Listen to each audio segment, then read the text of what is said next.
Good morning, you guys. We are at the end of our Unit 2. So this week we prepare to take our Unit 2 assessment. And Ms. Corbin and I are starting to slowly release you guys into being able to take your assessments more independently. So this far we've kind of walked you through it. We are not ready yet to completely turn you loose. So this week we're going to just kind of read with you, but let you do your annotating and your thinking on your own. So I am going this morning to just read the 2 stories, not any of the questions or the prompts yet, just reading the stories with you. And then in our small groups we'll start kind of working through the assessment together as far as being together. So the first story that we have in our Unit 2 assessment is called The Cracked Pot. I'd like for you to take a moment to look at the illustration, noticing what kind of picture it is, maybe noticing the pots, that they seem a little animated, they have faces. There once was a woman who walked to the well each day to fetch water. She carried 2 pots over her shoulders on either end of a long stick. When she got to the well, she filled both pots with water. Then she returned home. The pots looked exactly the same, but one pot had a crack. The pot with no crack thought he was the best and most beautiful of all. He often laughed at the cracked pot and said unkind things. Thinking about our characters through their dialogue and actions. One night, when the woman was asleep, the pot with no crack boasted to the other. "I am perfect," he snickered, "but you are flawed." "Flawed?" said the cracked pot. "What do you mean?" The pot with no crack laughed. "Silly pot, do you not know that you have a big crack? When she carries us back from the well, all of the water drips out of you. When we arrive at home, you are empty." "So what?" asked the cracked pot. "Ha!" laughed the pot without the crack. "Our owner needs the water for drinking and cooking."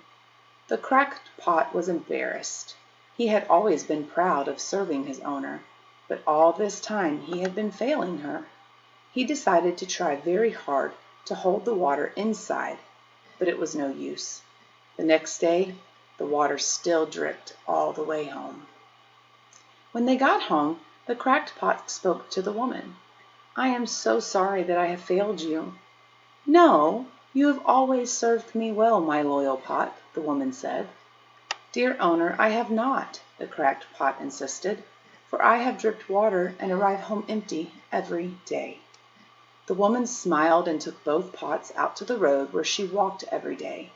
She said, "Look at the road, dear pots. Do you notice anything?" The pots looked at the road, but did not know what the woman was trying to show them. The woman laughed and said, "Do you see the flowers covering the ground like a blanket of colors? I planted seeds for those flowers. Every day as I walk, I water them with you, dear cracked pot. Everyone who walks on this road enjoys the flowers that you have watered. Without you, there would be no flowers at all." Both pots then understood that everything was perfect exactly as it was. All right. Our second story is The Magic Fish. One day, Jerome went fishing at the lake and caught a fish. But this was no ordinary fish. It could talk. "Let me go," said the fish, "and I will grant you one wish." Jerome was so shocked that he dropped his fishing rod. The fish got off the hook. "Thank you," said the fish. "Now you can change one thing about yourself. Come back tomorrow and let me know what you want to change." The fish disappeared under the water. Jerome did not need a day to decide. He knew exactly what he wanted to change. Every night he lay awake for 30 minutes after his brother Lucas was already asleep. Lately, he had started keeping a notebook next to his bed. He used the time to write stories. That made his nights a little better. But still, he wished he could go to sleep right away every night. That night, as they got into bed, Jerome told Lucas about the fish. Wow, are you sure you didn't imagine it? Asked Lucas. Definitely not, Jerome said. Come to the lake tomorrow and see for yourself. Lucas agreed. In a sleepy voice he asked, What will you wish? Jerome started to answer, but Lucas was already asleep. Jerome sighed. As usual, he felt restless. He was not ready to sleep, so he took out his journal. Soon he was busy scribbling a brand new story about his favorite character, Marvin the dog. After a while, Jerome's eyelids began to droop, and he turned in. In the morning, Lucas asked to hear the newest adventure of Marvin the dog.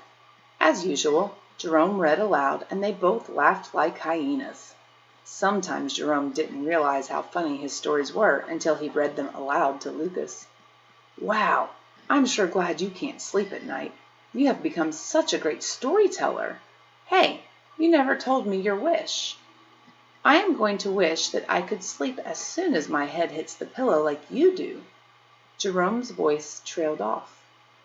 And as though they had a single voice between them, both voices said, But what about Marvin? Suddenly, Jerome realized that staying awake for a little while every night was not such a bad thing after all. Okay, my friends, so today we will be revisiting the story together in class, and you'll have a chance to reread and maybe look through those questions and make some notes. But I want you to make sure that you've listened to me read the story, you've heard the story, and now you'll have a chance to read it yourself, and we'll begin thinking through our questions. We'll see you guys in just a little bit, and don't forget to wear your red today. It's Unity Week. See you in a bit. Bye.